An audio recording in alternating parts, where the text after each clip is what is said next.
बिहार में रहने वाले अगर ये ना जाने कि बुद्ध का धर्म क्या है तो इसका मतलब कि वो बिहारी भी नहीं है। इस दुनिया में मुसलमानों के पास उनका मस्जिद नाम का धर्म स्थल है। इस दुनिया में ईसाइयों के नाम पर उनके नाम का धर्म स्थल चर्च है। दुनिया में सिखों का धर्म स्थल गुरुद्वारा है। हिंदुओं का धर्म स्थल उनका मंदिर है। अगर हम ये पूछे बौद्धों के पास बौद्धों का धर्म स्थल क्या है, सम्राट अशोक को मानने वाले वंशजों के पास उनका धर्म स्थल क्या है? जिसकी धर्म संस्कृति का विनाश हो जाता है उसमें संस्कारों का विनाश हो जाता है, और जिसके संस्कारों का विनाश हो जाता है उसकी मति का विनाश हो जाता है। समाज ऐसे ही वर्षों से किसी भी घरों में घुसे घूम रहा है। कभी इधर चला जाता ईसाइयों में, कभी उधर चला जाता मुसलमानों में, कभी उधर चला जाता हिंदुओं में, कभी उधर चला जाता सत्संगों में। ये ऐसे ही कट्टा गुमराह, क्योंकि इसका अपना घर नहीं है, क्योंकि इसके घर को या तो कब्जा दिया है या तकना दिया है।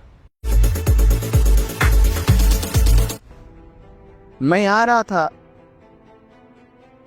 तो आलोक जी कहने लगे कि हम जिस गांव में जा रहे हैं इस गांव में लोग धम्म को नहीं जानते। किसको नहीं जानते?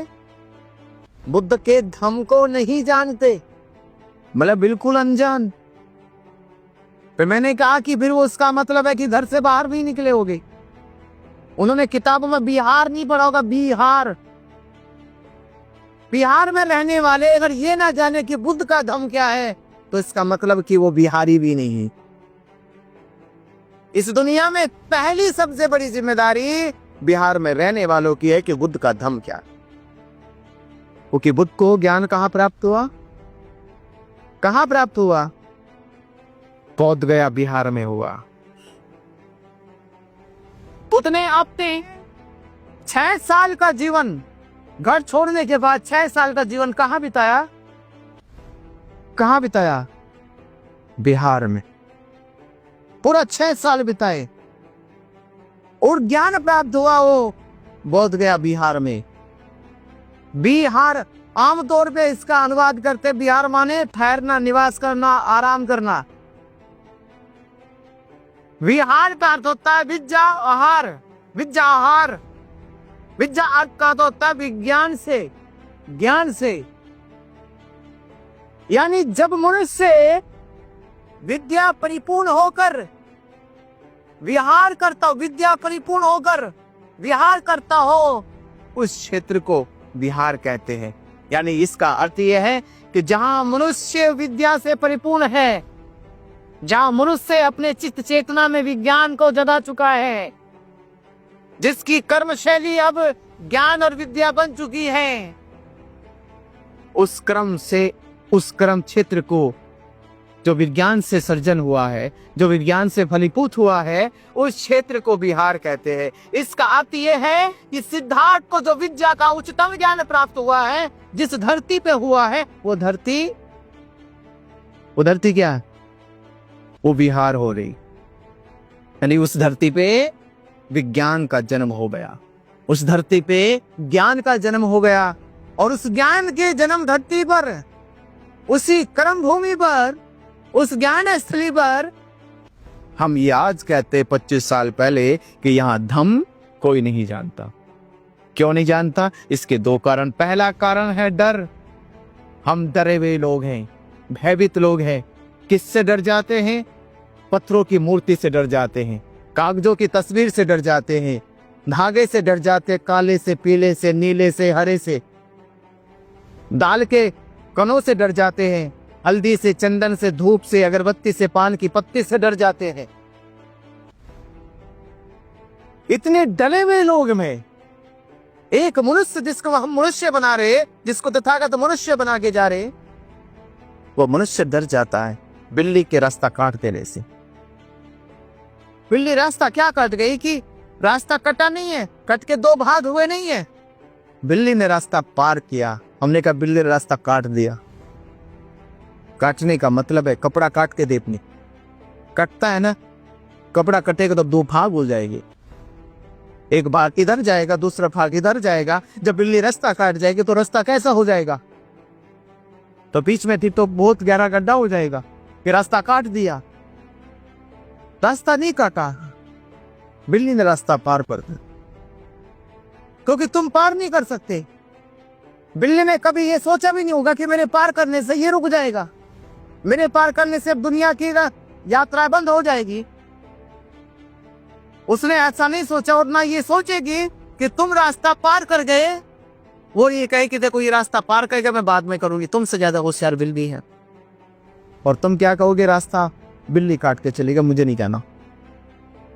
इसका मतलब तुम्हारी सोच से बड़ी, तुम्हारे मन की शक्ति से बड़ी उस बिल्ली का प्रभाव ज्यादा है। वो बिल्ली ज्यादा शक्तिशाली है। तो इससे अच्छे तो ये है कि बिल्ली ही बन जाओ, कम से कम लोग तुमसे डरे। तो ये जो डेप्थ वाले विकर पैदा हुआ, इस डर के पीछे का कारण है कि हम अपने धर्म को भूले, अपने संस्कार को भूले, अपनी विद्या को भूले। और ये विद्या भूली कैसे गई है, इसे भुलाने के लिए वर्षों लगे हैं, वर्षों लगे इस विद्या को भुलाने के लिए। विद्या को भुलाने के लिए, संस्कारों को भुलाने के लिए 3 चीजें हमारे जहन से निकाल दो, 3 चीजें निकाल दो। पहला चीज हमारा धर्म स्थल। हमारे दिमाग से क्या निकल जाना चाहिए, हमारे मन से क्या निकल जाना चाहिए, हमारा धर्म स्थल, कि हमारा कोई धर्म स्थल नहीं है। इस दुनिया में मुसलमानों के पास उनका मस्जिद नाम का धर्म स्थल है। इस दुनिया में ईसाइयों के नाम पर उनके नाम का धर्म स्थल चर्च है। दुनिया में सिखों का धर्म स्थल गुरुद्वारा है, हिंदुओं का धर्म स्थल उनका मंदिर है। अगर हम ये पूछे बौद्धों के पास बौद्धों का धर्म स्थल क्या है, सम्राट अशोक को मानने वाले वंशजों के पास उनका धर्म स्थल क्या है, हम सोचते कि हमारे पास क्या, क्योंकि हमारे जहन से वो निकाल दिया गया। हम कभी अपने धर्म स्थल को गए भी नहीं है, पहुंचे भी नहीं है। और जब कोई अपने धर्म स्थलों पर नहीं जाएगा तो उसकी धर्म संस्कृति का विनाश हो जाएगा, उसकी धर्म संस्कृति का विनाश हो जाएगा। और जिसकी धर्म संस्कृति का विनाश हो जाएगा, उसके संस्कारों का विनाश हो जाएगा। जिसकी धर्म संस्कृति का विनाश हो जाता है, उसके संस्कारों का विनाश हो जाता है। और जिसके संस्कारों का विनाश हो जाता है, उसकी मति का विनाश हो जाता है। उसकी कोई मति नहीं, उसका फिर कोई मत नहीं रहता। इसकी मति के उसका मत चला रहे। अब वो ये कह ही नहीं सकता मैं किस मत का हूं, मेरे मत मतांतर क्या है, उसके अंतर समाप्त हो गए। वो ये भूल गया अच्छा क्या बुरा क्या, मैं क्या और तुम क्या, ये सब समाप्त हो गया। वो बेगाना हो गया, बेगार हो गया।